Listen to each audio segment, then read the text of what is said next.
हम डिस्कशन कर रहे थे डायास्टीरियोमर्स का ना। उससे पहले डिस्कशन हुआ था एनेंशियोमर्स का, और उससे पहले डिस्कशन हुआ था हमारा मीजो का और रेसमिक मिक्सचर का। ठीक है, मीजो एक कंपाउंड है, रेसमिक मिक्सचर एक मिक्सचर है, एक में इंटरनल कंपनसेशन, एक में एक्सटर्नल कंपनसेशन। ठीक है भाई, और plane of symmetry, axis, centre, plane polarise light. कल बात करते करते मैंने कहा था कि अनऑफिशियली, मैं नहीं बोलूंगा ऑफिशियली बोलूंगा, एक पोलैरिमीटर जो एंगल ऑफ रोटेशन का मेजरमेंट कर ले। टर्मिनोलॉजी सीख रहे हैं ना हम लोग। तो पोलैरिमीटर आपके पास क्या हुआ बच्चे? Clear? Which measures the angle of rotation, लिख डालो जल्दी से। विच measures the angle of rotation, an instrument which measures the angle of rotation. Clear? Which measures the angle of rotation. मैं फिर एक बात आपसे बोल दूं, मेडिकल के पॉइंट ऑफ व्यू से आप 2020 तक के सारे पेपर देख लो, कहीं भी बहुत डीप ऑप्टिकल के बारे में डिस्कशन नहीं है। ऑप्टिकल की सबसे बड़ी प्रॉब्लम पता है क्या है? अगर आप इसके अंदर फंसना शुरू करोगे ना, तो फंसते फंसते फंसते चले जाओगे। क्लियर है? क्योंकि ये इंटरेस्टिंग हो जाता है आगे जाकर। तो मैं फिर आपसे एक बात बोलूंगा कि आप एक लिमिटेड फॉर्म में इसमें टिके रहना। ज्यादा काम करना है टोटोमेरिज्म पे कर लो, ज्योमेट्रिकल पे कर लो। ऑप्टिकल में ज्यादा धसना मत, नहीं तो परेशानी होगी आपको ना, क्योंकि ये बहुत वाइड थ्योरी है। Clear? Polarimeter which measures the, बस ये पता होना चाहिए व्हाट मीन ऑफ द मीजो, व्हाट मीन ऑफ द एनिंशियो, what mean of the RSN form, what mean of the, ये सब पता होना चाहिए, जो मैं भी आपको बता भी दूंगा। और ना, विच measures the angle of rotation, ज्यादा मत धसना इसके अंदर। बस ये पता हो कि SN1 SN2 हो रहा हो। क्लियर? तो रिटेंशन क्या और इन्वर्जन क्या है, तो वो टर्म्स मैं आपके दिमाग में डाल रहा हूं। पोलैरिमीटर जो एंगल ऑफ रोटेशन को मेजर करे, और उसके बाद है एंगल ऑफ रोटेशन। इसको डायग्रामेटिकली ज्यादा सीख पाओगे। ये मेरे पास आयुष कहां चला गया आज? कल डाउट में नहीं था तू? क्यों बेचैन नहीं हो रही थी? एंजाइटी हो गई? ओए आयुष। हम्म, ओके, मुझे लगा मैच देख रहा था इंडिया और ऑस्ट्रेलिया वाला। हाँ जी। तो बच्चे ये जो थीटा है ना, थीटा, जिसको पीपीएल को आप मेजरमेंट तो पोलैरिमीटर से कर रहे हो, और ये किसी कंपाउंड का करेक्टरिस्टिक होएगा एंगल ऑफ रोटेशन। क्लियर? ये मेरे पास एक करेक्टरिस्टिक है, ये मेरे पास एक करेक्टरिस्टिक है किसका? ऑफ द करेल मोलिक्यूल। किसी भी करेल मोलिक्यूल का ये करेक्टरिस्टिक है। क्लियर है? कौन? Theta, angle of rotation. अगर आप मेरी बात को सुन समझ पा रहे हो तो इसको रट्टा मारने से फायदा नहीं होता, लेकिन इतना जरूर है, करेल मोलिक्यूल होएगा तो पक्का पीपीएल को घुमाएगा। Clear? Theta is the angle, theta is the angle, theta is angle which is rotated by the करेल मोलिक्यूल, करेल मोलिक्यूल। क्लियर? जिसको आपने एंगल ऑफ रोटेशन बोल दिया, और हर करेल का अपना अपना कैरेक्टरिस्टिक है, इसमें तुम कोई छेड़खानी नहीं कर सकते हो। यहीं जाकर फिर एक स्पेसिफिक एंगल ऑफ रोटेशन बन जाना है। क्लियर है? इसको थीटा से इंडिकेट कर रहे हो, तो यहां आपको ना हर चीज कांस्टेंट कर देनी है। याद करो ना। अच्छा, काइनेटिक्स पढ़ा तो नहीं ना हमने? काइनेटिक्स नहीं पढ़ा हमने ना। जब इस टाइप के चैप्टर पढ़ते हैं ना, काइनेटिक्स वगैरह, तो वहां एक फिक्स पता क्या कर देते हैं, मैं आपको लिख के बताता हूँ। इसको लिखना मत, अभी सिर्फ देखना। रेट, वैसे भी तुम 12वीं तो तुम्हें बहुत अच्छी तरह आती है, एक्सपर्ट हो तुम लोग। रेट इज इक्वल टू के ए power n1 B power n2। इसको भी 1 कर दिया, इसको भी 1 कर दिया। तो ये जो के था ना पुत्र जी, के, ये ना रेट कांस्टेंट की जगह पे एक नया नाम आ जाता है, स्पेसिफिक रेट कांस्टेंट। अगर आपने सुना हो तो, मुझे नहीं पता, लेकिन अगर आपने सुना हो तो आपको पता होगा कि अगर concentration of A and B reactant अगर हम 1 1 कर दें, तो के बराबर आर हो जाएगा, rate of reaction is equal to K हो जाएगा, और उस के का नया नाम हो जाएगा स्पेसिफिक रेट कांस्टेंट। तो वही हरकत मैं अब यहां करने वाला हूं, स्पेसिफिक एंगल ऑफ रोटेशन। यहां पता है क्या किया हमने? वो जो ऑब्जर्वेशन ट्यूब थी ना, जिसमें से पीपीएल जारी थी, उसकी लेंथ फिक्स कर दी। लाइट जो थी ना इस पे, मोनोक्रोमेटिक लाइट, उसका वेवलेंथ भी कांस्टेंट कर दिया। और बच्चे इसके अंदर जो आपने कॉन्सेंट्रेशन कॉन्सेंट्रेशन ऑफ द करेल कंपाउंड, ये आपने 1 ग्राम पर मिलीलीटर ये भी कांस्टेंट कर दी। अगर आप मेरे केमिकल काइनेटिक्स की बात को समझ पाए थे, अगर आप मेरी केमिकल काइनेटिक्स की बात को समझ पाए थे, तो अब आप इसमें एंजॉय कर सकते हो कि मैंने सब चीजें फिक्स कर दी है, टेम्परेचर भी, लाइट का वेवलेंथ भी, ऑब्जर्वेशन ट्यूब की लेंथ भी, उसके अंदर कॉन्सेंट्रेशन भी। तो जो आपका एंगल ऑफ रोटेशन है, ये एंगल, इसका नया नाम आ जाएगा। क्या नया नाम आ जाएगा? Specific angle of rotation. Clear ना? यहां अल्फा लिख दोगे बच्चे, यहां थीटा लिख दोगे, यहां एल लिख दोगे, यहां सी लिख दोगे। थीटा क्या हो जाएगा? जो एंगल ऑफ रोटेशन है जिसका मेजरमेंट कर रहे हैं हम लोग। ये मेरे पास एंगल ऑफ रोटेशन है। क्या इस पे कोई न्यूमेरिकल आने के चांस है? मैंने कहा था जितना सब्जेक्ट इसको पकड़ते पकड़ते पकड़ते चले जाओगे, ये और गहरा गहरा होता जाएगा। क्लियर? और फिर ये जो एल है, ये length of the observation tube है, और ये जो सी है बच्चे, ये कॉन्सेंट्रेशन ऑफ द करेल सॉल्यूशन है। बस आपने लैम्डा भी कांस्टेंट कर दिया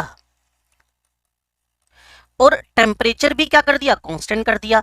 और जो आपके पास नया नाम आ गया है, जो आपके पास नया नाम आ गया है किसका? एंगल ऑफ रोटेशन का, वो क्या हो गया? Specific angle of rotation. Polarimeter is an instrument which measures the angle of rotation. Angle of rotation क्या है? जिसको पीपीएल रोटेट की है after the passing from the करेल मोलिक्यूल, उसका करेक्टर है ये। स्पेसिफिक एंगल ऑफ रोटेशन शायद आपको समझ में आ गया हो। अब अगर इस पेज पे काम की बात करो तो सिर्फ नाम नाम काम के, पोलरिमीटर, एंगल ऑफ रोटेशन और स्पेसिफिक एंगल, नाम काम के, बाकी कुछ भी काम का है नहीं। मैं जो अपना practical experience with NEET students बोलता हूँ ना, मेडिकल स्टूडेंट, मेरा पर्सनल एक्सपीरियंस, इन तीनों नाम काम के हैं, बस enough, more than enough.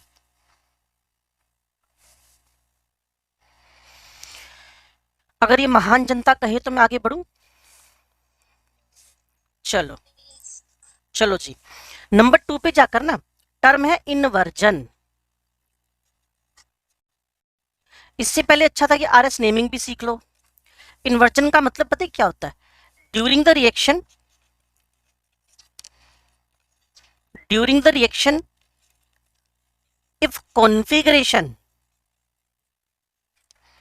Is inverted, उल्टा हो जाना। इसका भी जस्ट अगले 5 मिनट के अंदर अंदर मैं आपको rectus sinister, sinister rectus naming सिखाऊंगा। अगर किसी का कोई आर एस में चेंज हो जाए, किसी का एस आर में चेंज हो जाए, तो उसको बोलते हो तुम इनवर्जन। ड्यूरिंग द रिएक्शन अगर किसी का कॉन्फ़िगरेशन पलटी मार ले तो उसको बोलते हो तुम लोग इनवर्जन, इनवर्टेड, अपोजिट हो जाना, इन्वर्ट हो जाना। जैसे इलेक्ट्रोकेमिस्ट्री में नहीं था, इलेक्ट्रिकल एनर्जी केमिकल एनर्जी में बदल गई और केमिकल इलेक्ट्रिकल में बदल, वहां इन्वर्टर काम आता है, इन्वर्टर, इनवर्जन। ऐसे ही कल परसों शायद आप ही की क्लास में बात हो रही थी, जब आप सुक्रोज को पानी में डाल दो तो सुक्रोज का जो एंगल ऑफ रोटेशन है वो डेक्स्ट्रो है, डेक्स्ट्रो। जब उसको पानी में डाल दो तो ग्लूकोज का और फ्रक्टोज का 1 मोल मिलता है। तुम्हारे बायो में 11वीं क्लास में तुमने सीखा था। तो जो फ्रक्टोज और ग्लूकोज मिलता है ना 1 मोल, उसमें फ्रक्टोज का angle of rotation laevo rotatory है वो, और वो ग्लूकोज से ज्यादा है। तो फाइनल जो मिक्सचर बना ना 1:1 का, वो रिजल्टेंट लीवो रोटेटरी हो गया। तो मैंने ये लिखना शुरू कर दिया कि सुक्रोज का जब आपने हाइड्रोलाइसिस करवाया तो ये स्टार्ट में डेक्स्ट्रो रोटेटरी था। ठीक है जी, यहां ग्लूकोज बना, यहां फ्रक्टोज बना। ये जो एंगल ऑफ रोटेशन माइनस वाला है, इसका प्लस वाला है, ये वैल्यू में ज्यादा था, तो रिजल्टेंट जो मिक्सचर है, मिक्सचर मिक्सचर मिक्सचर वो क्या हो जाएगा? Laevo rotatory. तो इसीलिए डेक्स्ट्रो जब फाइनली लीवो रोटेटरी हो जाए तो इस पूरे प्रोसेस को आप लोगों ने क्या बोल दिया? इनवर्जन। और इसीलिए यहां जो शुगर पे, इस शुगर पे जो एंजाइम डाला उसको तुमने क्या बोल दिया? इनवर्टेज। और शुगर का नाम जो सुक्रोज थी, सुक्रोज, उसका नाम भी तुमने क्या कर दिया? Invert sugar. क्लियर ना?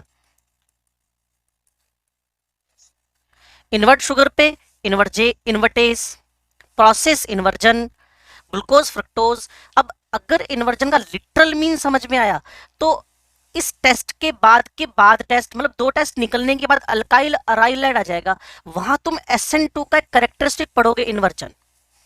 तुम SN2 का कैरेक्टरिस्टिक पढ़ोगे इन्वर्जन, तो तुम्हें खट से बातें समझ में आ जाएंगी। हाँ यार, इन्वर्जन हमें समझ में आ रखा है, टीचर ने बताया था कि जब कोई रेक्टस सिनिस्टर, सिनिस्टर रेक्टस, और यहाँ ग्लूकोज सुक्रोज के एग्जाम्पल में सुक्रोज का डेक्स्ट्रोफॉर्म लीवोफॉर्म में कन्वर्ट हो गया, लीवो मिक्सचर बन गया ना वो रिजल्टेंट।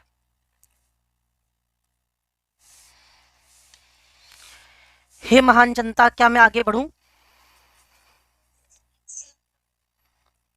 अगली टर्म है रिटेन करना, रिटेन करना, रिटेंशन। अगली टर्म है रिटेन करना, रिटेंशन। इसमें क्या होएगा? R remains R, S remains S, मतलब नो रिटेन, मतलब retain no change in configuration during the reaction process.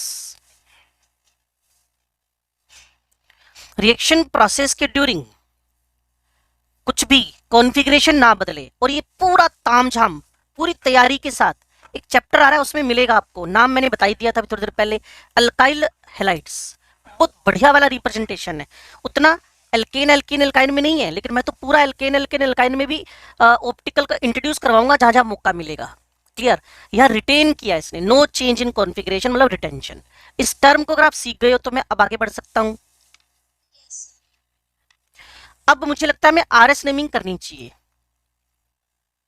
एक छोटी सी बात और कर लूं, फिशर प्रोजेक्शंस।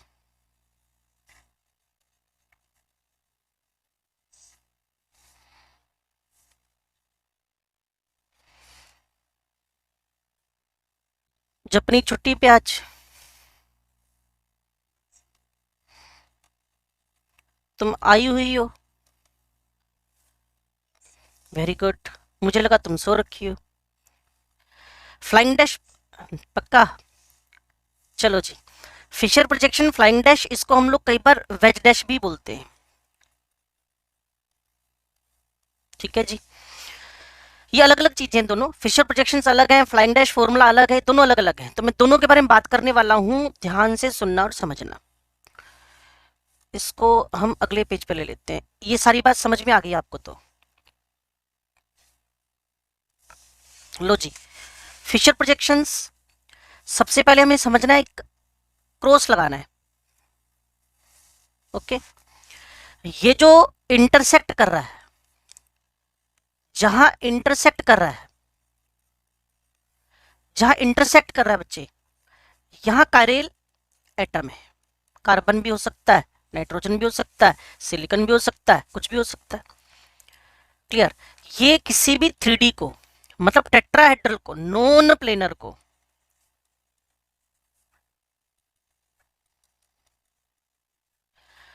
टू डी में रिप्रेजेंट करने का, मतलब प्लेन में रिप्रेजेंट करने का एक तरीका है, मेथड है। स्ट्रक्चर प्लेनर नहीं हो गया, स्ट्रक्चर को प्लेन में देखना शुरू करना है हमने। अब आपने जो समझना है वो क्या है? ये जो टॉप वर्टिकल होएगा, यहां आपके पास मोस्ट ऑक्सीडाइजेबल ग्रुप आएगा। बच्चे कहते हैं हमें पता नहीं चलता मोस्ट ऑक्सीडाइजेबल, हमें कहाँ आती है इतनी केमिस्ट्री, हमें मोस्ट ऑक्सीडाइजेबल पता चले। मैंने कहा नोमेनक्लेचर तो आता है। क्लियर? नोमेनक्लेचर का प्रायोरिटी ऑर्डर, नोमेनक्लेचर का प्रायोरिटी ऑर्डर। अब जब नोमेनक्लेचर का प्रायोरिटी ऑर्डर बनाया ना, तो उनके पीछे भी वजह यही थी। जो टॉप पे था वो मोस्ट ऑक्सीडाइजेबल था, मतलब प्रायोरिटी ऑर्डर था ना COOH, उसके बाद मैं भूल गया एल्कोहल था, COH के बाद SO3H था, सल्फोनिक एसिड। स्मार्ट, आपको पता है सारी बातें। उसके बाद था एनहाइड्राइड, उसके बाद था ester, halide, amide, cyanide, isocyanide, मुझे याद आ गए सारे अब एक साथ। क्लियर है? तो ये इंटरसेक्ट करना, इंटरसेक्ट, वहां आपके पास कायरल कार्बन है और टॉप पे मोस्ट ऑक्सीडाइजेबल ग्रुप है। क्लियर ना? और ये जो चेन है बच्चे, ये वाली, क्लियर, ये आइडियल, अगर आपने किसी ने, ध्यान से सुन लो भाई, अगर किसी ने ideal ideal ideal Fischer projection बनाना है तो ये लिटरल रूल फॉलो होने चाहिए। क्लियर? ये लिटरल रूल फॉलो होने चाहिए। फिर मैं बच्चों को एक बार ऐसे समझाता हूं, किसी ने मेरे को XCF4 बनाने के लिए कहा, बीच में क्या शुरू कर दिया आपने? सिर्फ आपकी कन्विंसिंग चल रही है और कुछ नहीं चल रहा। XCF4, ये XCF4 है, चैप्टर का नाम केमिकल बॉन्डिंग। ये भी HCF4 है और आपको शायद पता होना चाहिए ये भी HCF4 है। तीनों में क्या फर्क है, कोई बता पाएगा? ये कौन बोला? आयुष बोला। हाँ विभू सही बोल रहा है, कोई फर्क नहीं है, दीज ऑल आर सेम। ये ऑल भी नहीं है यार, ये एक ही को लिखने का तरीका है। हाँ, अगर आयुष मेरे सामने बैठा है तो भी आयुष है, अगर आयुष को नींद आ रखी है तब भी तो आयुष है, और आयुष सही जवाब दे रहा है तो भी आयुष है, और आयुष गलत जवाब दे रहा है तो भी आयुष है। अब मैंने लोन पेयर को अपोजिट अरेंज करना है और तीनों में अपोजिट है, और आपको बताया था कल परसों, जैसे कोई मोलिक्यूल इस टाइप से, ये HCF4 है, ये अब ऐसे HCF4, अब ऐसे HCF4, अब ऐसे HCF4, लेकिन HCF4 को देखने के तरीके बदले हैं। तो जो बात मैं आपके दिमाग में एग्जैक्टली डालना चाहता हूं, अगर वो कह रहा है ideal, ideal Fischer projection, ideal Fischer projection, तो जो जो बातें भाई साहब ने बोली है वो लिटरली फॉलो होनी चाहिए। तो मैं वापस वहीं आ गया, तो ये वाला जो वर्टिकल है ना बच्चे, ये रिप्रेजेंट करेगा लॉन्गेस्ट चेन को। अब ये क्या होती है? IUPAC। यार फिशर को इतना दिमाग कहां से लाया होगा यार, वो IUPAC वाली सिस्टम को फॉलो कर रहा है कि टॉप पे मोस्ट ऑक्सीडाइजेबल, उससे पूछा भी तू बता मोस्ट ऑक्सीडाइजेबल कौन सा, जो priority order of the nomenclature है। तो उसके बाद जो लॉन्गेस्ट चेन है वो टॉप वर्टिकल से टॉप बॉटम तक आ जाएगी। अब जो बात कहना चाहता हूं उसको सीखो, जो तुम्हारे पास ये हॉरिजॉन्टल है, तुम्हारे पास जो हॉरिजॉन्टल है, ये हॉरिजॉन्टल क्लियर, ये टूवर्ड्स व्यूअर है तो ये 3D, हमने शो किसमें कर रखा है? 2D में, टूवर्ड्स व्यूअर है। और जो आपके पास वर्टिकल है, क्लियर है, ये फार फ्रॉम व्यूअर है, मतलब दूर। अगर 3D में तुम्हारी तरफ कौन है? वो है हॉरिजॉन्टल लाइन, और जो तुम्हारे पास वर्टिकल है वो फार है।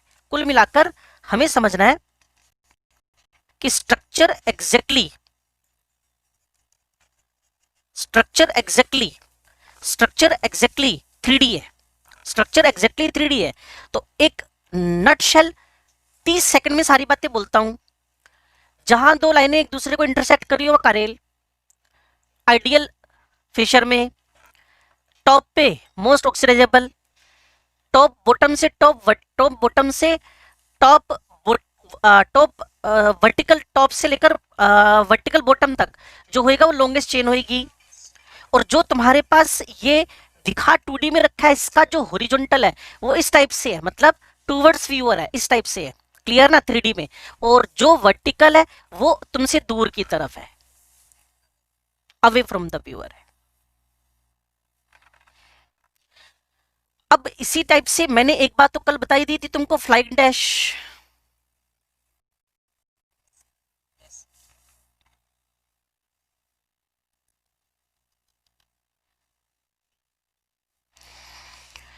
ये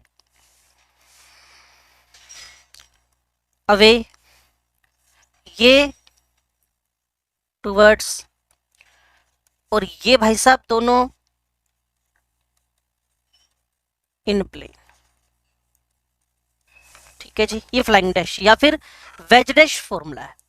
अब मैं इन दोनों की नेमिंग करने जा रहा हूं, जिसको बोलते हैं RS। अब बच्चे मेरे से पूछते सर RS नेमिंग की नीड क्या पड़ी आपको, what is the need to write the RS naming? मैंने कहा बच्चे मैं डेक्स्ट्रोलीवो पहचान ही नहीं पा रहा।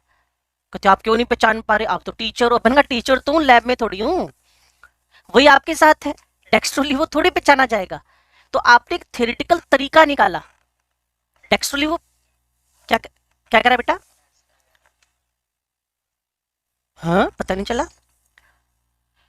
ये लिखा आ रहा है your internet connection is unstable, लेकिन आवाज आ रही है आपको मेरी? हम स्विच कर लेते हैं इसको, या फिर चलने तो एक बार। RS नेमिंग इसलिए करते हैं, RS नेमिंग इसलिए करते हैं क्योंकि डेक्स्ट्रोलीवो प्रैक्टिकल टर्म्स है, प्रैक्टिकल टर्म्स के लिए प्रैक्टिकल लैब में जाना पड़ेगा। और आरएस नेमिंग इस पेज पे हम सब मिलकर 5-5, 10-10 स्ट्रक्चर करेंगे अभी बोर्ड पे। तो RS naming is purely theoretical to identify कि मोलिक्यूल कारेल और ऑप्टिकली एक्टिव है या नहीं है। आरएस नेमिंग क्योंकि वो थ्योरेटिकल है, जबकि डीएल नेमिंग प्योरली प्रैक्टिकल है। कल मैंने आपको स्मॉल डी स्मॉल एल के नीचे लिखकर बताया था कि वो कैसी टर्म है, प्योरली प्रैक्टिकल है। एक वर्ड में, एक लाइन में बोल दूं, डीएल का थ्योरेटिकल वर्जन आरएस है, बात खत्म।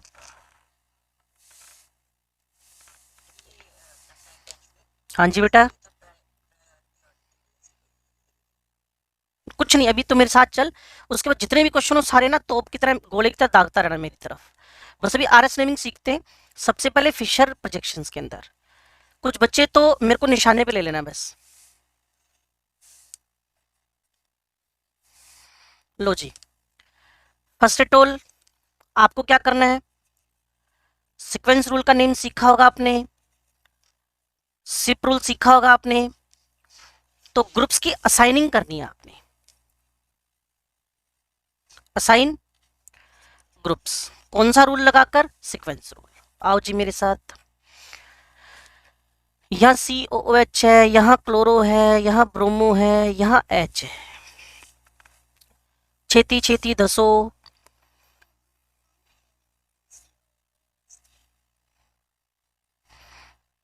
इस बेचारे को छोड़ दिया, इसकी कोई इज्जत नहीं है हाइड्रोजन की।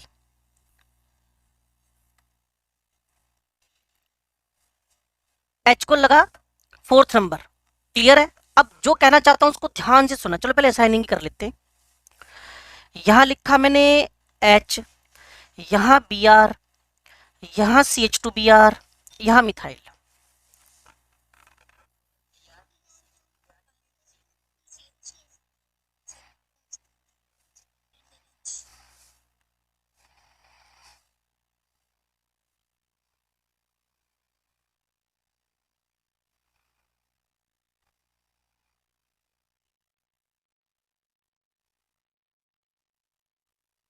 दसो,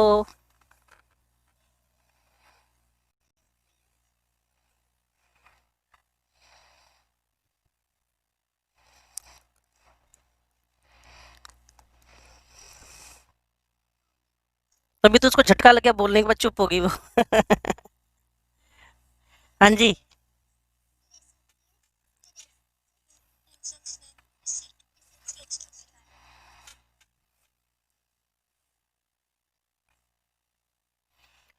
मुझे लगता है जितने बच्चे क्लास में बैठे हैं सबको पता चल रहा होगा, ये सीक्वेंस रूल लगाकर हम नंबरिंग कर रहे हैं, क्लियर ना। सीक्वेंस रूल में जिसका एटॉमिक नंबर जितना ज्यादा है, तभी बोलता रहता हूँ ऑर्गेनिक केमिस्ट्री में सिंगल डे भी मिस मत करो, क्लियर। मिस हो रहा है तो उसका रिवीजन कर लो, इधर उधर से जुगाड़ बनाकर कोई ना कोई, क्लियर। तभी आप सीख पाओगे, नहीं तो ये बहुत ज्यादा परेशान करेंगे। अभी तो परेशानी शुरू होएगी जब ये चीजें नहीं सीखोगे तब। अगर सीख रहे हो तो एंजॉय करोगे। बच्चा कहता डरा रहे हो, मैंने कहा हाँ बिल्कुल डरा रहा हूँ भाई, नहीं तो मैं कहीं नहीं रहा, नहीं डरा रहा, मैं तो कह रहा हूँ सच में डरा रहा हूँ।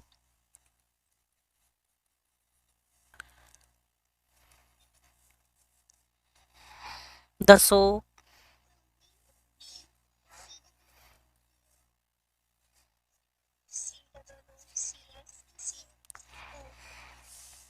चलो एक पांचवा और कर लेते हैं जी। इसमें हमने लिखना है इथाइल, इसमें हमने लिखना है विनाइल, इसमें हमने लिखना है इथाइनाइल, और इसमें हम क्या लिखें, कुछ अजीब सा लिखने की इच्छा हो रही है तो सारे ग्रुप सेम से ही, SO3H लिख देते हैं। चलो और तो क्या लिखें, दसो,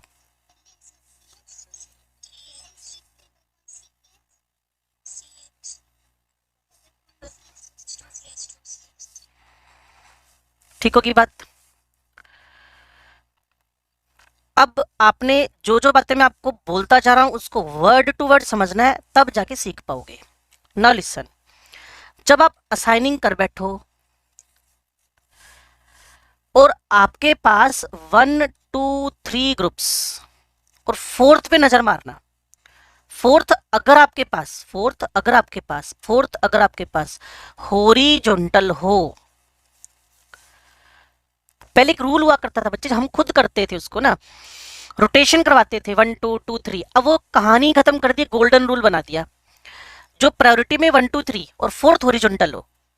और अगर आपके पास 1 2 3 ग्रुप्स 1 2 3 ग्रुप्स क्लॉकवाइज चल रहे हो, या 1 2 3 ग्रुप्स फोर्थ हॉरिजॉन्टली चल रहा है अभी भी, लेफ्ट राइट में कहीं भी हो कोई फर्क नहीं पड़ता, तो इन क्लॉकवाइज वालों का हमने नाम पता है क्या कर दिया, एस। अगर 1 2 3 groups with ignorance of fourth but fourth should be horizontal, तो 1 2 3 क्लॉकवाइज को एस और 1 2 3 एंड जो आपके पास एंटी क्लॉकवाइज लिखना था यार, एक सेकंड के लिए वापिस आ रहा हूं, क्लॉकवाइज को लिखना है आपने एस और एंटी क्लॉकवाइज को आपने लिख देना है आर। ठीक है जी। अब इसी के नीचे एक और बात लिख रहा हूं, अगर मेरे पास 1 2 3 ग्रुप्स और फोर्थ मेरे पास वर्टिकल हो, 1 2 3 ग्रुप्स और फोर्थ मेरे पास वर्टिकल हो, इसको तो काउंटिंग में भी नहीं लेना। अगर 4 एग्जाम्पल ऊपर वाले समझ नहीं आएंगे तो और एग्जाम्पल पुट कर देंगे। क्लॉकवाइज आर है और एंटी क्लॉकवाइज एस है, बस कहानी खत्म। प्रैक्टिस पे चलते हैं जी। पहले वाले ग्रुप के अंदर मैंने पेन बदल लिया है, ध्यान से सुनना। ये मेरे पास, हाँ जी बिल्कुल चेक करते हैं, ये 1 है, ये 2 है, ये 3 है, 1 2 3 और ये पूरा घूम गया, फोर्थ हॉरिजॉन्टल था और एंटी क्लॉकवाइज घूम गया बच्चे ये। तो ये फोर्थ हॉरिजॉन्टल होने की वजह से एंटी क्लॉकवाइज को क्या बोल दोगे, आर। एंटी, आपको फोर्थ लोकेशन पे प्रॉपर फोकस रखना है, नहीं तो सारा गड़बड़ हो जाएगा। चलो जी वापिस आते हैं, ये 1 है, इसके बाद ये 2 है, फिर 3 है, ये वर्टिकल चला गया, क्लॉकवाइज घूमने वाला वर्टिकल फोर्थ हो तो क्या होएगा, आर ही होएगा। चलो जी, ये 1 है, ये 4 है, ये 2 है, ये 3 है, 3 नहीं बीच में आना चाहिए, फोर्थ बीच में फंस जाए कोई दिक्कत नहीं, फोर्थ वैसे भी इग्नोर होता है। 1 2 3 1 2 3 1 2 3 1 2 3 1 2 3 1 2 3 क्लॉकवाइज घूम रहे हैं और फोर्थ कहां पर बच्चे, वर्टिकल पड़ा हुआ है, तो इसलिए क्लॉकवाइज को आर बोल दोगे। चलो अगले दोनों के नाम आप बता दो, दो स्ट्रक्चर और दे दूंगा इसके बाद। थर्ड वाले को एस क्यों बोलेंगे बेटा, नहीं नहीं ये अपना आयुष कह रहा है ना पुत्र, फोर्थ वर्टिकल हो बच्चे तो क्लॉकवाइज को आर ही बोलते। If the 1 2 3 clockwise and fourth is vertical, then that is known as R. If the fourth group is horizontal, second में फोर्थ ग्रुप कहां चला गया, वर्टिकल। क्लॉकवाइज को आपने आर ही तो बोला है, सेकंड और थर्ड सेम ही तो चल रहे हैं, फोर्थ वर्टिकल था, क्लोकार क्लोकार क्लोकार क्लोकार। और एंटी क्लॉकवाइज अगर अगर वो वर्टिकल हो तो उसको एस बोल देंगे। फोर्थ अभी देख लेते हैं जी। अब इसके दोनों एस हैं, आयुष ये 1 है, ये 2 है, ये 3 है, ये 4 है, ये एंटी क्लॉकवाइज घूम रहा है, टाइम नहीं लगता, 30 सेकंड लगते हैं, यस। एंटी क्लॉकवाइज घूम रहा है, फोर्थ की लोकेशन वर्टिकल है, तो एस का एस ही रहेगा, कोई फर्क ही नहीं पड़ेगा। और वैसे आर का मतलब ओरिजिनली जो था ना जर्मन में, रेक्टस, मीन, क्लॉकवाइज। अब इसलिए मैंने जानबूझ के लिखे नहीं है वर्ड्स, ये लिख देता तो और हैवी कंफ्यूजन की, आर तो क्लॉकवाइज ही होता है, सिनिस्टर एंटी क्लॉकवाइज।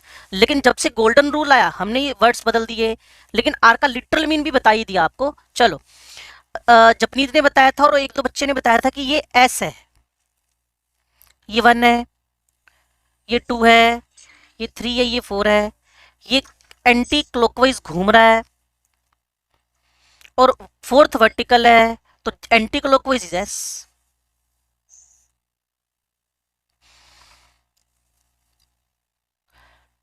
फिर समझा दूं, अगर ये नहीं सीख के जाओगे तो परेशान होना 100% है। सीख के चले जाओ, टीचर आपके साथ इंटरेस्ट लेके इन चीजों को सिखा रहा है। 5 स्ट्रक्चर अभी सीखे, 5 और लिख देते हैं।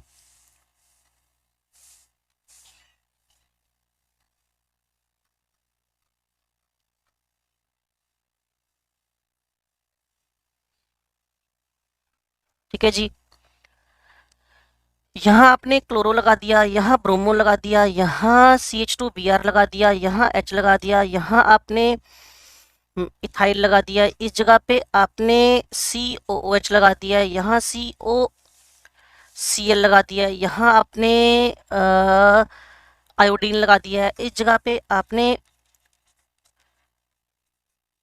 क्लोरोइथाइल लगा दिया है, इसमें आपने एक और क्लोरोइथाइल लगा दिया है, और इसमें आपने इथाइल लगा दिया, इसमें आपने मिथाइल लगा दिया है, यहाँ COBr लिख दिया, यहाँ आपने CHO लिख दिया, यहाँ आपने साइनाइड लिख दिया, यहाँ आपने NH2 लिख दिया, यहाँ आपने NH2 लिख दिया, यहाँ आपने CH2 डबल बॉन्ड NH लिख दिया, यहाँ C ट्रिपल बॉन्ड N लिख दिया, यहाँ आपने NH मिथाइल लिख दिया। आपको दिए पूरे 4 मिनट। पहले कोई नहीं बोलेगा, पहले आंसर निकाल लो सभी लोग, उसके बाद बोलना।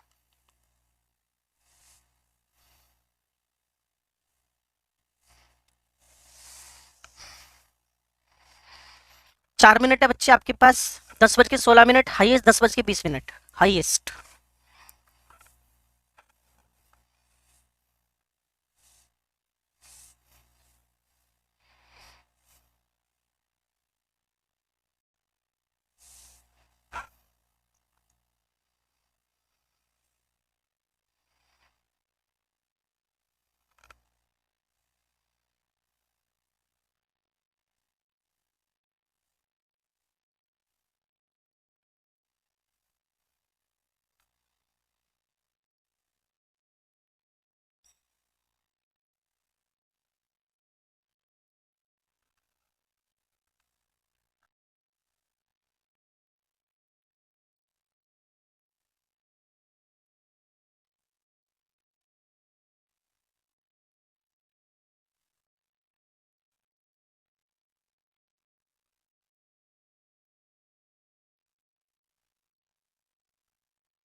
क्या आप सभी क्लास में ही हैं?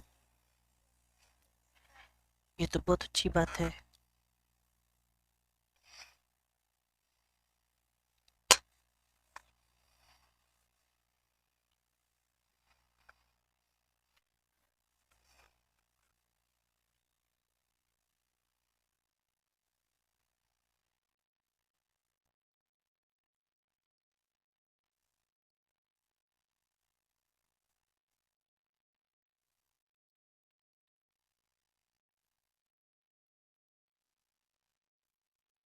चलो अच्छी बात है तो।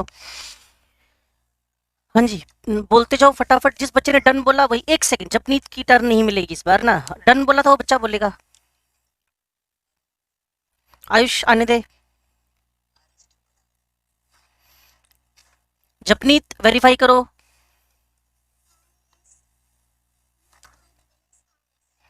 RSS RSS, ठीक है ठीक है, मैं समझ गया, मेरी गलती है। RSS ठीक है, ये एस है, ये कह रही हो ना। अच्छा, ऐशप्रीत या फिर हरमन, कोई भी बच्चा इसको वेरीफाई करो।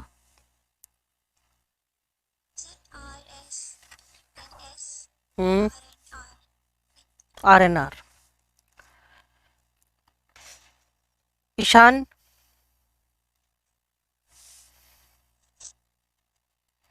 विभू, चलो सबकी चॉइस बेस्ड कहानी है। ये कौन सा क्लासरूम है जो आप इंटरेक्ट करते हुए बोल दोगे कुछ। 1 2 3 4, फोर्थ ठीक है, R 1 है,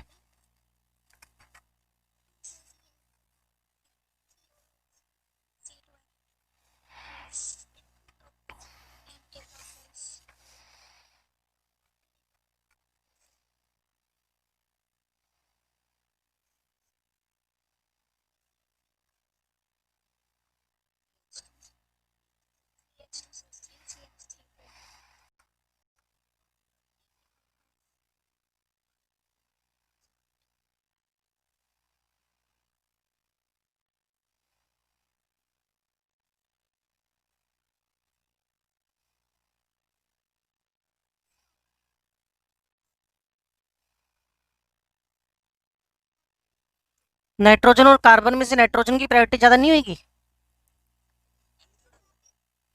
मिथाइल कैसे जोड़ूंगा, वैलेंसी कैसे सेटिस्फाई करोगे? है?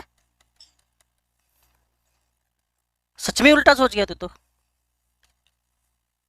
ऐसे कैसे पॉसिबल है यार? हैं? तुम भी यार अंतरराष्ट्रीय स्तर के खिलाड़ी हो, हाई लेवल। तो वही तो कह रहा हूँ, कुछ तो चेंज होएगा इसके अंदर, गड़बड़ घोटाला कर रहे हो। लो भाई, इसको 1 दिया, इसको 2 दिया। नाइट्रोजन नाइट्रोजन जब सेटिस्फाई हो गए, अब कार्बन पे जाओगे आप, ये होएगा। अब तुम घुमा कैसे रहे हो 1 2 3, 4 तो इग्नोर ही होता है ऑलवेज, 1 2 के बीच में 4 आ रहा है तो 4 की कोई इज्जत नहीं है बेचारे की, क्लियर ना? और घूम कैसे रहा है, एंटी क्लॉकवाइज। फोर्थ ग्रुप की लोकेशन क्या है, वर्टिकल है, तो जो जैसे घूम रहा है वैसा नाम आ जाएगा। मतलब एंटी क्लॉकवाइज ऐसा होता है, आर और एस जर्मन वर्ड्स के अकॉर्डिंगली। इसको पहला नंबर कहाँ दूं?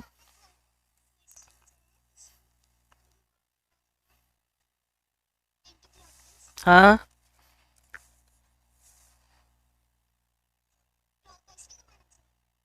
क्यों?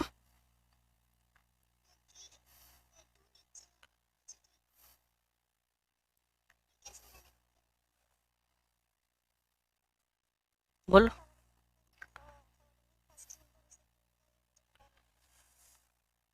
जब भी आप फर्स्ट पहला वाला कार्बन कार्बन थे, दोनों को 6 6 नंबर मिला था।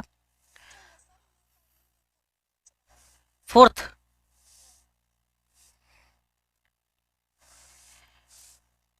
लो जी इस थले वाले को कर लेते हैं।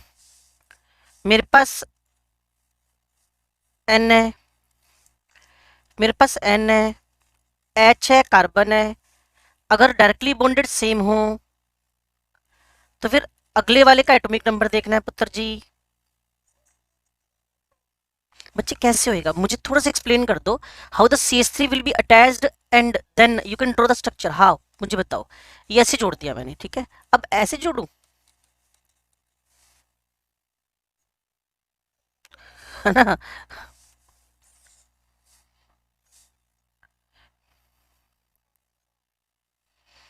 नेक्स्ट का नेम बताओ। प्रायोरिटी इसको दे दूं?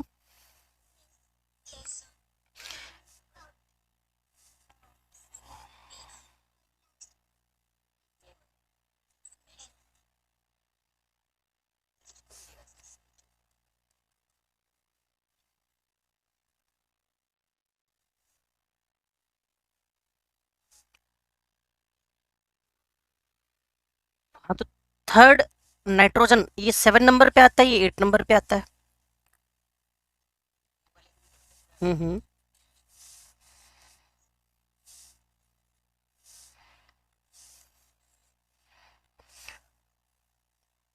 अब ये कैसे घूम रहा है, 1 2 3, और फोर्थ वर्टिकल पड़ा हुआ है। क्लॉकवाइज घूम गया तो क्या नाम दे दोगे, आर, कहानी खत्म। तो मुझे जो सबसे बड़ी मुसीबत आपसे डिस्कशन में अभी नजर आई है वो है प्रायोरिटी ऑर्डर। और ये एक बहुत बड़ी मुसीबत नहीं है, बस थोड़ा सा एक्सपेंड करके लिखना सीखो। तुम शॉर्टकट चला रहे हो, फटाफट फटाफट फटाफट फटाफट, बाद में फटाफट फटाफट वो अपने आप पे ही गोलियों की बौछार होने लग गई। दुश्मन मरे ना मरे, खुद जरूर उठ गए दुनिया से। इसलिए थोड़ा सा फास्ट कम करो, 40 सेकंड 50 सेकंड यार। 45 क्वेश्चन में जो तुम्हारा PMT का पेपर आएगा, 35 क्वेश्चन तो ऐसे होंगे जो गोलियों की बौछार से उड़ने वाले हैं, 10 ही होंगे जिस पर टिकना है। वहां भी तुम गोलियों की बौछार तो नीचे जाओगे, ऊपर थोड़ी जाओगे फिर। तो इसलिए 10 क्वेश्चन पे तो टिक के करना, और इस टाइप के क्वेश्चन तो टिक के करने होंगे। तो अब मैं फ्लाइंग डैश पे नोमेनक्लेचर चला रहा हूं बच्चे, ध्यान से देखना और समझना। आप ये सभी को क्लियर होगी बात? पीछे मैंने इसका रूल्स बता दिए। पहले सीक्वेंसिंग करो, जो ईजेड नोमेनक्लेचर में मेरे साथ था वो एंजॉय कर रहा होगा, जो ईजेड नोमेनक्लेचर में साथ नहीं था वो दिक्कत कर रहा होगा। क्लियर? चलो, और ईजेड नोमेनक्लेचर जिस दिन मैं करवा रहा था उस दिन मेरे पास यहाँ 7-8 बच्चे कम थे। क्लियर? वो तो पक्का आज मजे ले रहे होंगे पूरे। चलो, next, RS nomenclature in the flying dash.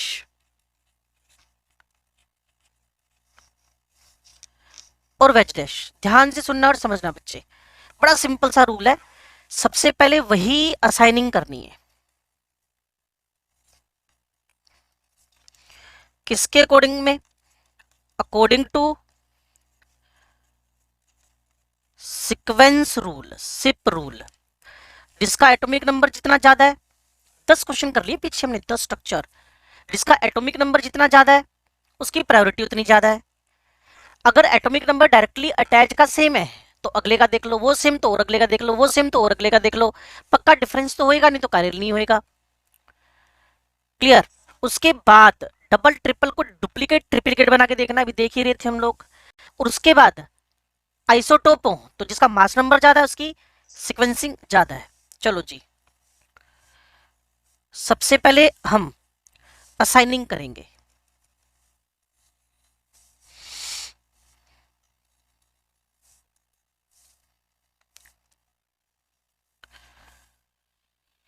आपको एक बात पता है कि ओए ओए रुक रुक लड़की, रुक रुक रुक, अभी चारों के चारों की असाइनिंग करने से पहले एक बात सोच ले, सारे एक दूसरे के 109 डिग्री पे हैं। एच और बी आर के बीच की डिस्टेंस भी 109 है। जब तक ये दिमाग सेटअप नहीं जाएगा ना तब तक सब क्रैमिंग है बच्चे, कुछ नहीं मजा आने वाला बात का। अगर आपको ये बात पता है कि Br और H के बीच 109 डिग्री का एंगल है, और मिथाइल Br के बीच भी 109 डिग्री का एंगल है, क्लोरो मिथाइल के बीच भी 109 डिग्री का एंगल है, क्लोरो ब्रोमो के बीच भी 109 डिग्री का एंगल है, तब तो आगे बढ़ने का फायदा है। मतलब all have the same bond angle that is approximate 109.28 degree, ये पता है तो आगे बढ़ सकते हैं। चलो जी, अब करते हैं असाइनिंग। जपनीत बोलो।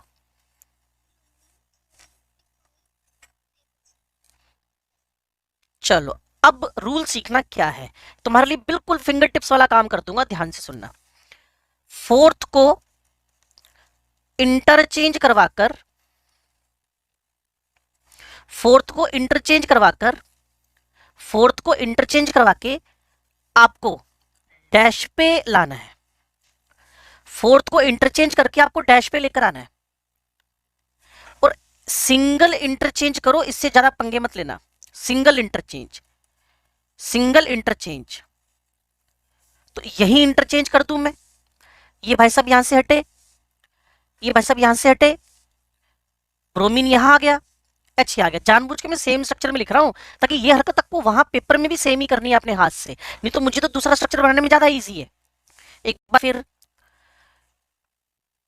थीम क्या है? फोर्थ ग्रुप को इंटरचेंज करके डैश पे लेकर आओ। Fourth priority group should be on the dash. तो फोर्थ ये रहा, ये बी आर इस पर है, इसको यहां से काट दिया, इसको यहां से काट दिया, यहां बी आर लिख दिया, यहां एच लिख दिया। अब आपको पता है ये 1 नंबर है, ये 4 नंबर है, बाकी जो जैसे थे वैसे है। ये हरकत कर लोगे, फोर्थ इंटरचेंज करके डैश पे लेके आनी है, एक इंटरचेंज। ठीक है जी। फोर्थ सर ऑलरेडी डैश पे हो तो तुम्हें कोई पंगा लेना ही नहीं है, जब इंटरचेंज हुआ है ना तब पंगा लेना है। अब इसमें करो simple change, if interchange takes place, if the single interchange takes place, single interchange, अगर आपके पास एक ही इंटरचेंज हुआ है, सिंगल इंटरचेंज, तो 1 2 3 अगर क्लॉकवाइज रोटेट कर रहे हो तो आर, और 1 2 3 अगर एंटी क्लॉक में, 1 2 3 अगर क्लॉकवाइज रोटेट कर रहे हो तो एस, और एंटी क्लॉकवाइज रोटेट कर रहे हो तो आर। अगर सिंगल इंटरचेंज के बाद स्ट्रक्चर आ रखा है, इफ नो इंटरचेंज, अगर कोई इंटरचेंज नहीं हुआ, fourth already is on dash, अगर फोर्थ ऑलरेडी डैश पे है, क्लियर, तो आपको कोई इंटरचेंज नहीं किया अगर आप लोगों ने, तो 1 2 3 अगर क्लॉकवाइज है तो वो एज यूजुअल जैसा आरएस नाम बताकर गया था, रेक्टस मतलब क्लॉकवाइज और एंटी क्लॉकवाइज मतलब क्या हुआ, सिनिस्टर। अगर आपने कोई इंटरचेंज नहीं किया तो आपको ये हरकतें करनी है। अभी यहां तो इंटरचेंज किया आपने, 5 मैं करवाऊंगा, 5 आप करोगे, 10 स्ट्रक्चर हमें करने हैं टोटल। लो जी शुरू होते हैं। हाँ जी, ये जब नीत ने कहा ये एस हो जाएगा, तो हमने यहाँ 1 किया, 2 किया, फोर्थ इग्नोर होता है। कैसे घूम रहा है पुत्र जी, ये क्लॉकवाइज क्लॉकवाइज क्लॉकवाइज, और इंटरचेंज के बाद अगर कोई नेम आया है क्लॉकवाइज में तो उसका नाम क्या रखोगे, एस।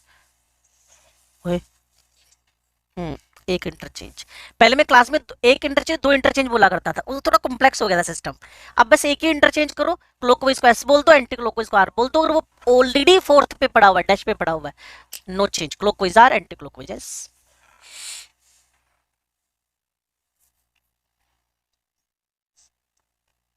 चले पक्का। चलो, अब मैं यहां स्ट्रक्चर्स लिख रहा हूं,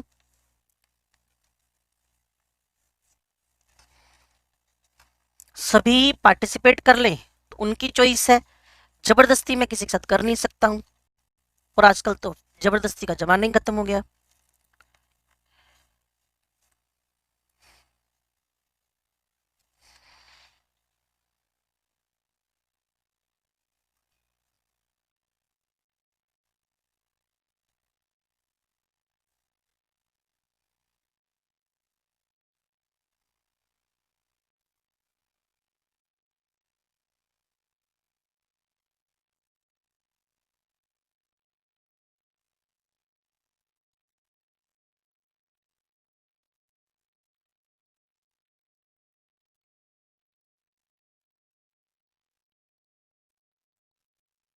हम्म, हाँ 1 2 3 वही सेम, 1 2 3 सिक्वेंस रूल। हाँ हाँ हाँ हाँ, तो वही से 1 से स्टार्ट होएगा बस, 1 से। इस 5 में दिक्कत आएगी, हम बात करेंगे ना पक्का।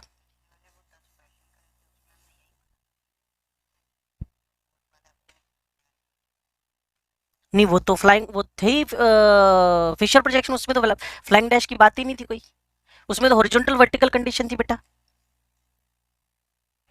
उसमें तो बात अलग थी, इसमें बात अलग है। ये फ्लाइंग डैश है और वो फिशर प्रोजेक्शन थी पुत्र, और फिशर प्रोजेक्शन में हॉरिजॉन्टल वर्टिकल की बात की, और यहाँ हम किसकी बात कर रहे हैं, फ्लाइंग डैश में fourth should be on dash, तो डैश पे लाने के लिए एक इंटरचेंज कर दो, और उसके बाद 1 2 3 क्लोक है तो उसका एस नाम रख दो, अदरवाइज आर नाम रख दो।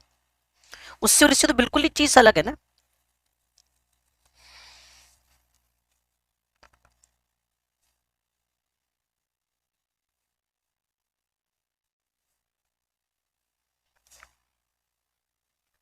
रोमिन में सब में है हुआ है ना, ये लो जी।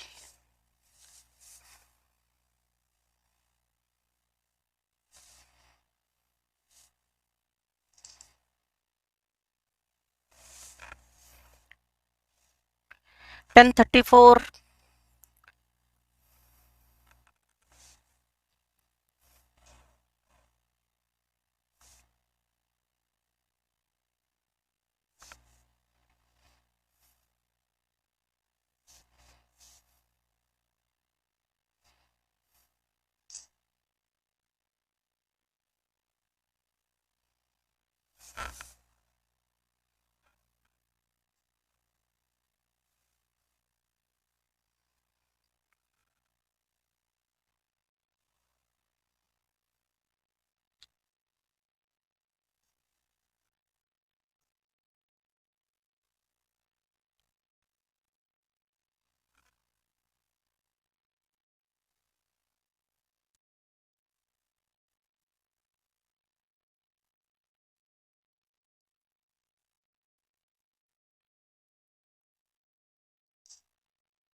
कोई बात नहीं, एक बार लिख दिया, बाकी और बच्चे इंटरेक्ट कर लेंगे, कोई दिक्कत नहीं है।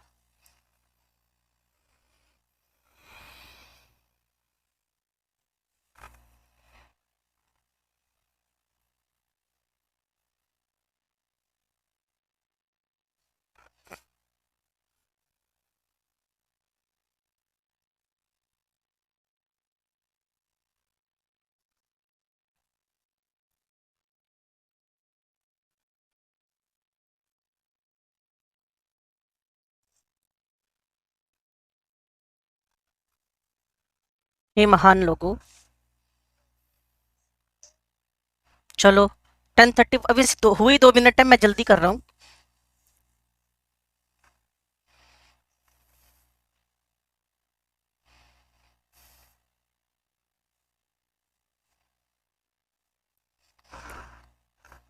और वैसे भी थ्योरी खत्म ही होगी इसकी, कोई है ही नहीं, बस नंबर ऑफ कायरल मीजो ये सिखाना है, बस खत्म है कहानी। एक वो जिसमें कायरल कार्बन नहीं होता और ऑप्टिकल एक्टिव, ठीक है, मतलब हो जाएगा हमारा काम, सिलेबस खत्म हो जाएगा आज हमारा। कल मैं 15 मिनट ना आपको कॉन्फर्मर सिखा दूंगा, वो मैं पेज कट करके उसी में से पढ़ा दूंगा आपको।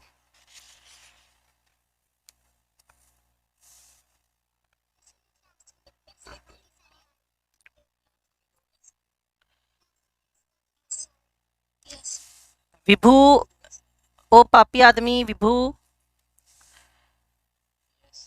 लास्ट के 2 एस हैं ऐसा मुझे सुनने में आ रहा है, मतलब विभू एक जगह पापी है, बाकी जगह ठीक है। चलो सेकंड लास्ट कैसा है? चलो, इसका मतलब हम इंडिया में रहते हैं पक्का, क्योंकि सबकी विचारधाराएं अलग अलग हैं, क्या बात है।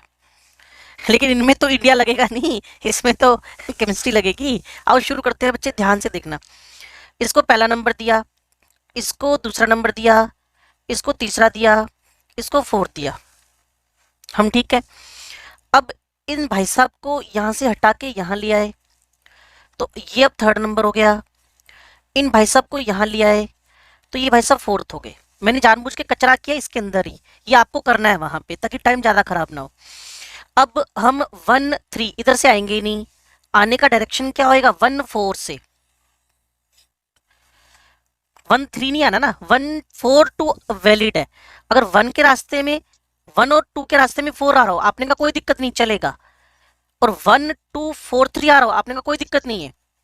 1 2 3 4 आ रहा हो, कोई दिक्कत नहीं है, सब वैलिड है। लेकिन 1 3 2 ये गलत है।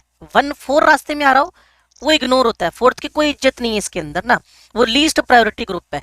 अच्छा जी, कैसे घूम गया, एंटी क्लॉकवाइज।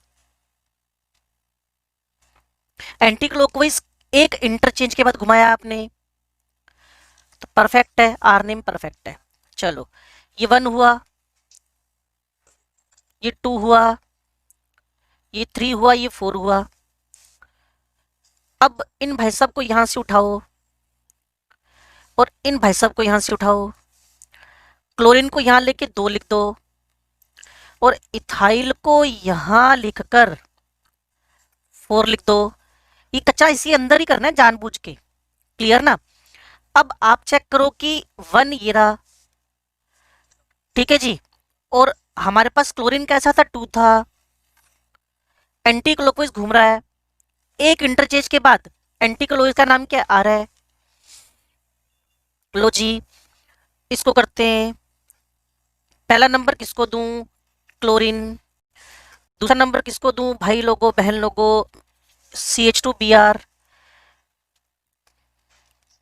तीसरा इसको, फोर्थ इसको, ठीक है पुत्र जी।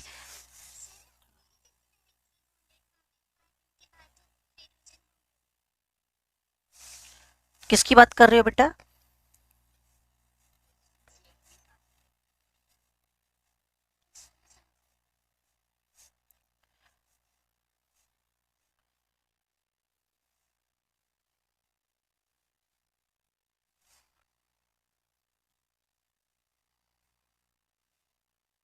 नहीं हुआ, ये बार बार प्रॉब्लम आ रही है।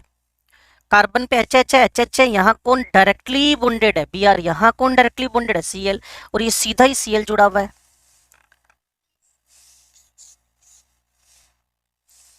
मुझे तो कई बार लगता है जब जानबूझ के करती है बाकी बच्चों के फेवर के लिए, है ना, कि बाकी बच्चों को और ज्यादा समझ में आ जाए।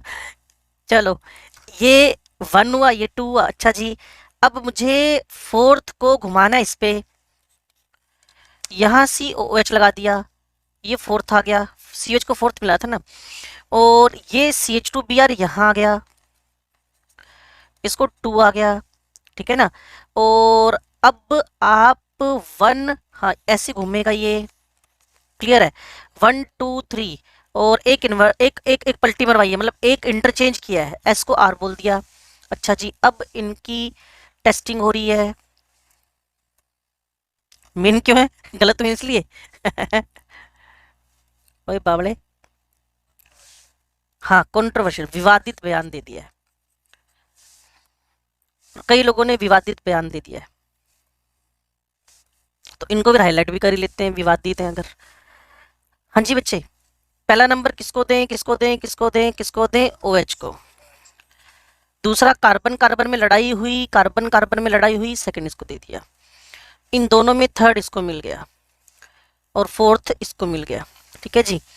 अब इन भाई साहब को यहां से हम उड़ा देते हैं, याद रखना भी क्या उड़ा रहा हूँ, CH2Br उड़ा रहा हूँ, और ये CH2Br उड़ गया, और यहाँ चला जाएगा ये, और CH2Br इधर चला गया ना, और यहाँ ये आ गया, और ये 3 हो गया, ये 4 हो गया, और ये 3 हो गया, ठीक है जी। अब घुमाए हम कैसे, 1 2 3, एक सेकंड, एक सेकंड बच्चे, मैं सब कुछ वापस अरेंज कर लेता हूँ, ये आ गया जी वापस, ठीक है, जहां से तुम्हारी लाइट गई वहीं से वापस आ गया बच्चे ये, ठीक है। अब मैंने इसको यहां से साफ किया, इन दोनों को इंटरचेंज करवाना है क्योंकि ग्रीप ही है, और यहाँ हमारा इथेनाइल आ गया, यहाँ हमारा CH2Br आ गया पुत्र, ये हमारा थर्ड, कौन था थर्ड नंबर, ये हमारा फोर्थ नंबर, ये तुम्हारे पास 1 2, ये क्या कह रहा है आयुष, ये घूम कैसे रहा है पहले बताओ, एंटी क्लॉकवाइज नहीं घूम रहा, क्लॉकवाइज। तो क्लॉकवाइज के लिए अगर एक इंटरचेंज हो तो क्या नाम रखते हो, yes. ठीक है, तो अब अगला स्ट्रक्चर करें बच्चे, पहले तो सफाई अभियान चला दें, ये लो जी सफाई हो गई, ये सफाई हो गई। अब नंबरिंग कर दें, नंबर 1 नंबर 1 नंबर 1 लो जी, नंबर 2 नंबर 2 नंबर 2 ये लो जी, नंबर 3 नंबर 3 नंबर 3 ये लो जी, नंबर 4 ये लो जी, ठीक है। फोर्थ हमारे पास लाना है 2 की जगह पे, और ये इथाइल और ये इथिनाइल है। सफाई अभियान फिर चला देते हैं, ये भाई साहब आप चलो यहाँ से, आप चलो यहाँ से, और यहाँ लेकर आए हम इथाइल, यहाँ लेकर आए हम लोग इथाइनाइल, ठीक है, ये 2 हो गया, ये आपके पास 4 हो गया, और ये 1 है, ये 2 है, ये 3 है, क्लॉकवाइज क्लॉकवाइज घूम रहा है, एक इंटरचेंज के बाद आया है तो एस हो गया। क्या सभी सेटिस्फाइड हैं?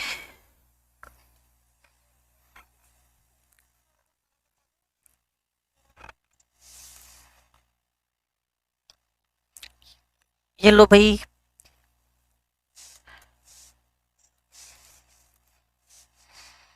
इसमें हम सफाई अभियान चला लेते हैं, ये फोर्थ है, ये क्या था, चलो इसको तो काफी मेरे को फिर बता ही दो यार, ये सारा कचरा है ये तो ना। स्ट्रक्चर बताना इसका कैसा था,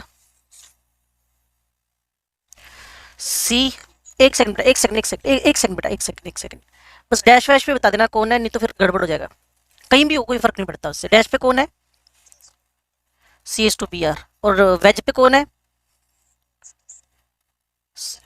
और इन दोनों पे कौन है, चलो जी। अब आपको देखना क्या बच्चे, हाई प्रायोरिटी, और ये किसका था, हरमन का क्वेश्चन था।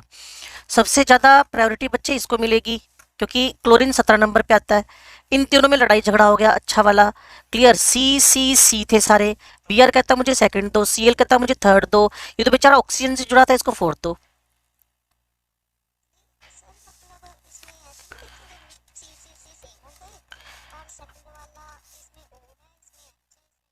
अभी देख लेते हैं जी, एच हो गया, यहाँ बी आर हो गया, इसको फिर देखना शुरू किया, लो जी इससे डायरेक्टली बॉन्डेड सी एल है, इससे डायरेक्टली बॉन्डेड बी आर है, इससे डायरेक्टली बॉन्डेड ओ है, किसकी प्रायोरिटी ज्यादा होगी पुत्र?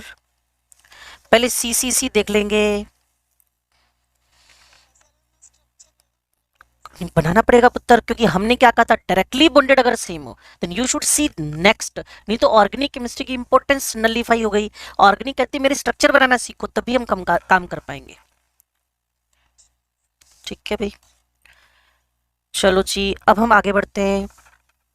नेक्स्ट अब मेरे पास इसमें कौन बचा हुआ है कि जिनमें कायरल कार्बन नहीं है, जिनमें कायरल कार्बन नहीं, 9 मिनट है मेरे पास एग्जैक्टली ना, 4 9, हाँ बिल्कुल, जिनमें कायरल कार्बन नहीं है। एक काम करता हूं, पहले मैं आपको ना number of the chiral meso यानी एक्टिव और मीजो सिखा देता हूं कैसे कैलकुलेट करते हैं। ठीक है, तो हेडिंग डल रही है बच्चे, हेडिंग डल रही है नंबर ऑफ स्टीरियो आइसोमर्स, और स्टीरियो में अभी फिलहाल हम ऑप्टिकल एक्टिव और इनएक्टिव मतलब मीजो वगैरह गिनेंगे, अगर होएगा तो, किसी में मीजो होएगा तो, अगर किसी में मीजो होएगा तो टिक कर मेरे साथ में रहना, विद एग्जांपल सीखते चले जाएंगे, मेरे साथ रहो और सीखो। देखो बच्चे, अगर मोलिक्यूल के, क्लियर, अगर मोलिक्यूल के, क्लियर, कभी भी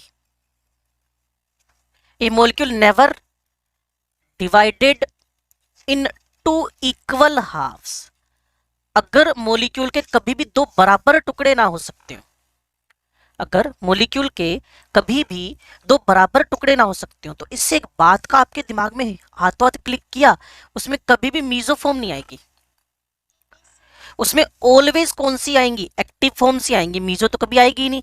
एक्टिव, मीजो एक्टिव नहीं होती है, तो तुम्हें भी पता होगा मीजो एक्टिव नहीं होती है, मीजो एक्टिव नहीं होती ना बच्चे, तो उसमें कभी मीजो फॉर्म तो आएगी नहीं। तो उसमें अगर तुम्हें एक्टिव आंसर निकालने हैं तो सिंपल 2 n करो, छुट्टी पाओ। तुम्हारा 11वीं क्लास का बायोमोलिक्यूल, क्लियर, मेरे को किसी ने लिखकर दे दिया ग्लूकोज, हमारा 12वीं में भी आएगा ग्लूकोज चैप्टर कार्बोडेट करके, मेन हम केमिस्ट्री पॉइंट ऑफ व्यू से उसको सीखते हैं। ये 1 2 3 4 5 6, और आपको पता है थर्ड नंबर वाला OH कहाँ होता है, is in left hand side, किसके अंदर, ग्लूकोज के अंदर। लेकिन अभी फिलहाल कोई कंसर्न था नहीं, मुझे कारेल ढूंढने, Karel Karel Karel Karel, 4 Karel है, और मोलिक्यूल के दो इक्वल हाफ गलती से भी नहीं हो सकते। कई बार बुक्स पता क्या लिखती है, if the end of the molecule are different, पहला और लास्ट वाला एंड अलग अलग है, इसमें CHO है, इसमें CH2OH है, तो ये अलग अलग है। तो आपको जो N है, N वो कायरेल कार्बन है, तो A बराबर क्या कर दिया, 2⁴ 16 इसके एक्टिव आइसोमर बन जाएंगे, 16 इसके एक्टिव आइसोमर बन जाएंगे, 16। और अगर किसी ने मेरे को, जैसे मैंने कल एक स्ट्रक्चर लिखा था ना, फिर बच्चे ने मेरे को टोका था कल एक छोटे से क्वेश्चन पे, क्लियर, मान लो इसमें एक ही, इसके दो बन जाएंगे, एक का नाम आर होएगा, एक का नाम एस होएगा, एक का नाम डेक्स्ट्रो होएगा। मैं फिर एक बात बता दूं कि डेक्स्ट्रो मेरे को कोई गारंटी नहीं है कि वो आर होता है कि एल होता है, मुझे कोई गारंटी नहीं है, लेकिन इतनी गारंटी जरूर है, अगर आर डेक्स्ट्रो हुआ तो एस लीवो ही होएगा। मुझे नहीं पता कि आर डेक्स्ट्रो एक लीवो है, इसीलिए हमने इसको थ्योरेटिकल टर्म में बदल दिया, हमने कॉपी पेन पेज पे चलानी शुरू कर दी और आर और एस पता लगाने शुरू कर दिए। तो बड़ी सिंपल बात, अगर मॉलिक्यूल के कभी भी दो टुकड़े नहीं हो सकते, इक्वल पार्ट नहीं हो सकते, तो उसके अंदर सिर्फ एक्टिव एक्टिव होंगे, मीजो तो होएगा नहीं।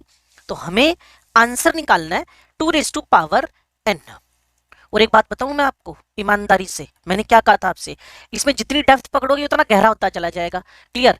इस पर कभी भी 2020 तक हमारे मेडिकल में एक भी क्वेश्चन नहीं पूछा गया कि कैसे एक्टिव और मीजो निकालते हैं, क्लियर। लेकिन फिर भी इसलिए करते हैं कि डर लगता है कभी आ गया तो क्या करेंगे, डर, सिर्फ डर की वजह से कर रहे हैं, रिकॉर्ड में नहीं आज तक। चलो बचा भी कुछ नहीं, अब 33% कर लिया, अगला 33% मैं आपको करवा रहा हूं, ध्यान से सुन लेना। अब मोलिक्यूल के दो इक्वल हाफ हो रहे हैं, if molecule is divided into two equal halves,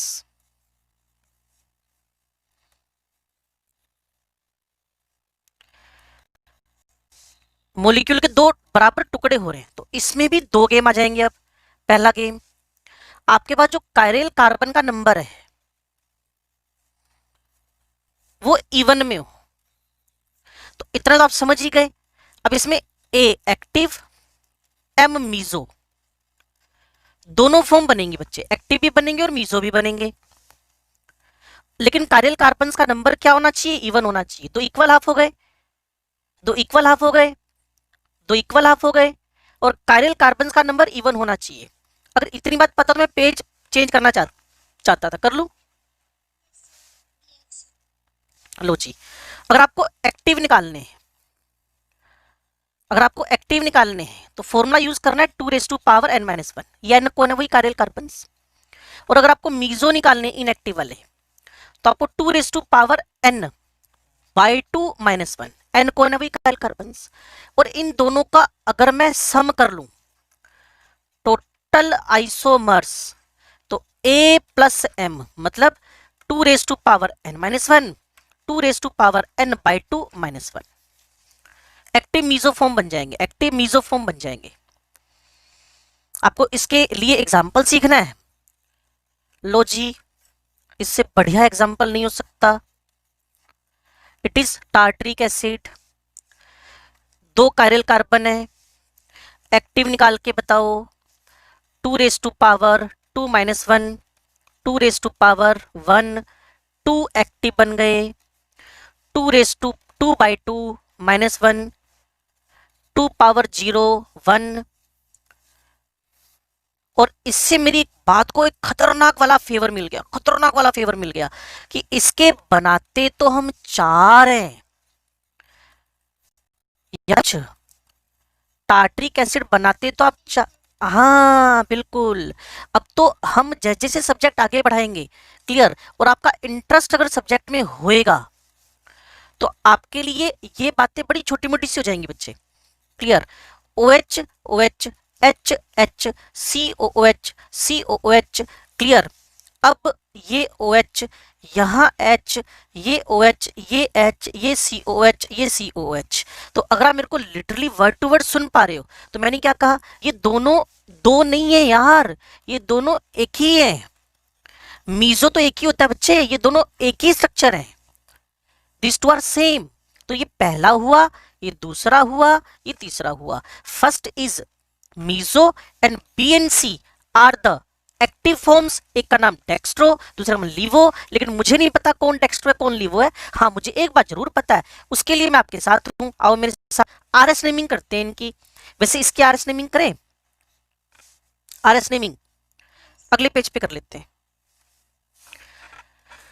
time 10:54, कोई बात नहीं, ये थोड़ा टाइम हम 20 मिनट आगे भी लगा देंगे, जो हमें आज डाउट सेशन मिलेगा ना, फिर क्वेश्चन फंसेंगे नहीं, आपके सारे क्वेश्चन हो जाएंगे।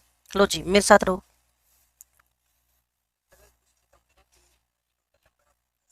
ये आया नहीं बच्चे, मेडिकल में नहीं आया ना बच्चे कभी भी, हाँ इसलिए मैंने कहा था आपसे।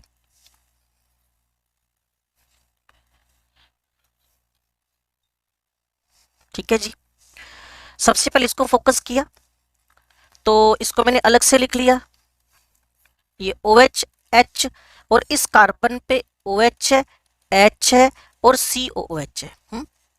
तो इससे हमें इसका डिटर्मिनेशन असाइनिंग करने में हेल्प लगेगी। ये भाई साहब कायरल है, पहला नंबर किसको दे दें? इसको दे दें। दूसरा नंबर इन दोनों में लड़ाई करवाई, अब आप ही जस्टिफाई करो, इसको दूसरा दूं कि इसको दूसरा दूं? टॉप वाले को, इसको तीसरा, इसको चौथा नंबर। जल्दी से आरएस नेमिंग कर दो, जल्दी से।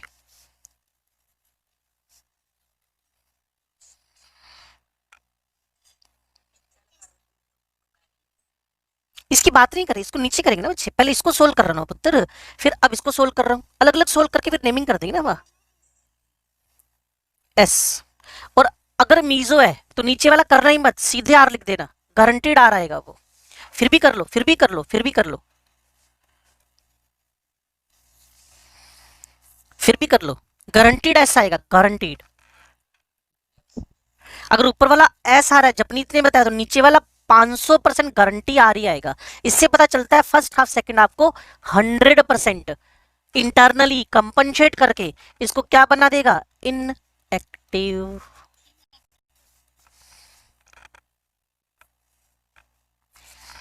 आयुष तो समझ गया, इसके दो टुकड़े करके हमने सोल्व कर लिया इसको,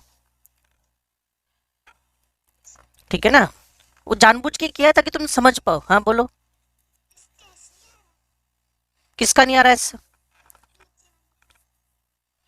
फिर ऊपर वाले का क्या आ रहा है? जपनीत ने बताया था मुझे तो आर ऊपर वाले का। बस ठीक है यार, तो फिर ये पक्का ऐसा आएगा, लेकिन मेरी बात में कोई चेंज नहीं है कि जो ऊपर वाला उसका उल्टा नीचे वाला होएगा, क्योंकि स्ट्रक्चर कैसा है, मीजो। मेरा टॉक टाइम खत्म हो गया भाई, 10:56 हो चुके हैं। बस आपको बताना है कायरल कार्बन नहीं है, फिर भी ऑप्टिकली एक्टिव है, 5-7 मिनट उस पर लगेंगे और बाकी एक कॉन्फर्म है। हाँ बोलो बच्चे। जो भी होगा एक हार होगा एक ऐसा होगा। मैंने नहीं किया इसलिए तुम मुझे ना बार बार अलग अलग बता रहे हो। ये सामने पड़ा, ऐसे कर लो। तुमने क्या किया, 1 किया, 2 किया, ये 3 हुआ। अब यहाँ नेमिंग तुमने सही कर रखी है। ये ऐसे घूमेगा, कैसे घूम रही है घड़ी, क्लॉकवाइज या एंटी क्लॉकवाइज? एंटी क्लॉक चल रहा है, एंटी क्लॉक, और ये हॉरिजॉन्टल पड़ा हुआ है। एंटी क्लॉकवाइज को क्या बोल दोगे आप, आर, ये आर ही होएगा बच्चे। हॉरिजॉन्टल पड़ा है ना फेशियल प्रोजेक्शन में।